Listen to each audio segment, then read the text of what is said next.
అందరికీ జై భీమ్. ఈ రోజున రాయచోటి రావటానికి కారణం ఒక ముఖ్యాంశం ఏంటంటే, ఈ నెల 19వ తారీఖున విజయవాడ నడిబొడ్డులో స్వరాజ్ మైదానంలో విశ్వరత్న భారత రాజ్యాంగ నిర్మాత డాక్టర్ బిఆర్ అంబేద్కర్ గారి 127 అడుగుల విగ్రహాన్ని గౌరవనీయులు ముఖ్యమంత్రి జగన్మోహన్ రెడ్డి గారు ఆవిష్కరిస్తున్నారు. ఆ కార్యక్రమానికి అన్ని ప్రాంతాల నుండి లక్షలాదిగా తరలి రావాలని కోరుతూ ఈ రాష్ట్రంలో తిరిగే కార్యక్రమంలో భాగంగా ఈరోజు రాయచోట రావడం జరిగింది.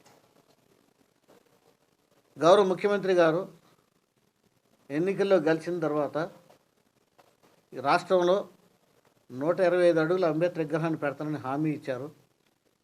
ఆ హామీని నెరవేర్చుకునే భాగంగా మరి విజయవాడ నడిబొడ్డు స్వరాజ్ మైదానం అంటే చాలా విలువైన ప్రదేశం. అది 20 ఎకరాల్లో ప్రస్తుత వాల్యూ చూస్తే అది 2,000 కోట్ల రూపాయలు ఉంటుంది. స్థలం మాత్రమే 2,000 కోట్ల రూపాయలు విలువ చేసే ఆ స్థలంలో 400 కోట్ల రూపాయలు ఖర్చు పెట్టి 125 అడుగుల ఓన్లీ అంబేద్కర్ విగ్రహం, కింద టోమ్ 80, మొత్తం 205 అడుగుల ఎత్తు విగ్రహాన్ని ఆవిష్కరిస్తున్నారు.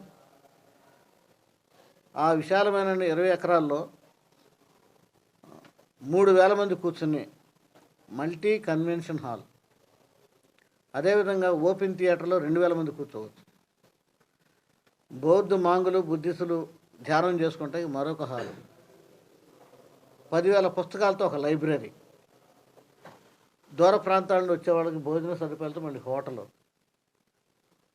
ఫౌంటైన్స్, వాటర్, ఇవి అన్నీ పెట్టి ఒక అద్భుతమైన కళాఖండం. నాకు తెలిసి భారతదేశంలో ఇటువంటి అద్భుతమైన అంబేద్కర్ విగ్రహాలు కట్టడం ఎక్కడా లేదు. శృతివనం. గౌరవ ముఖ్యమంత్రి వాళ్ళు ఒకే మాట చెప్పారు, ఇంతకాలం అంబేద్కర్ గారు అంటే ఎస్సీలకి ఎస్టీలకే అని ఒక ప్రచారం జరిగింది. అలా కాకుండా అంబేద్కర్ గారు అందరివాడు. భారత రాజ్యాంగంలో ఈ దేశంలో 140 కోట్ల మందికి సమాన హక్కులు, స్వేచ్ఛ, సమానత్వం, సమన్యాయం అనే 3 అంశాలు, సౌభ్రాతృత్వం అంటే justice, equality, Liberty and fraternity అనే అంశాల మీద భారతదేశంలో ఉన్న ప్రతి ఒక్కళ్ళ హక్కుల కోసం పోరాడినటువంటి మహనీయుడు. అటువంటి మహనీయుడిని ఈ రాష్ట్రానికి, ఈ దేశానికి అందరివాడిగా పరిచయం చేయటమే నా ప్రధాన లక్ష్యమని ఒక మహోన్నత కార్యక్రమాన్ని మరి ఆయన చేపట్టి కని విని ఎరుగని రీతిలో చాలా ప్రతిష్టాత్మకంగా చేస్తుంది. ప్రభుత్వం చాలా ప్రతిష్టాత్మక కార్యక్రమం తీసుకునేది. ఈ రోజున రాష్ట్ర వ్యాప్తంగా అంబేద్కర్ జాతర జరుగుతుంది.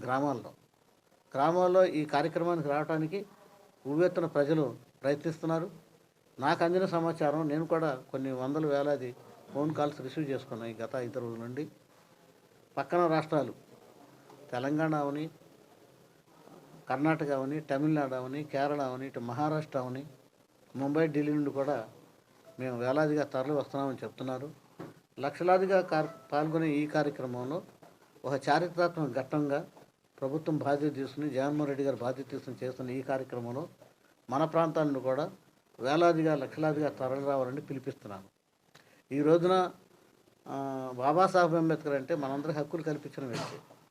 చాలామంది తెలీదు.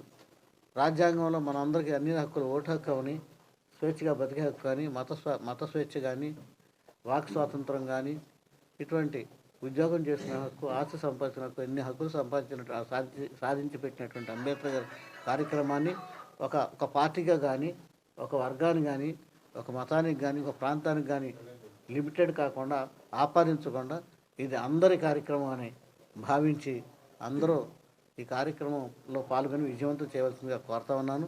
అదేవిధంగా మన అందరి దగ్గర సెల్స్ ఉన్నాయి.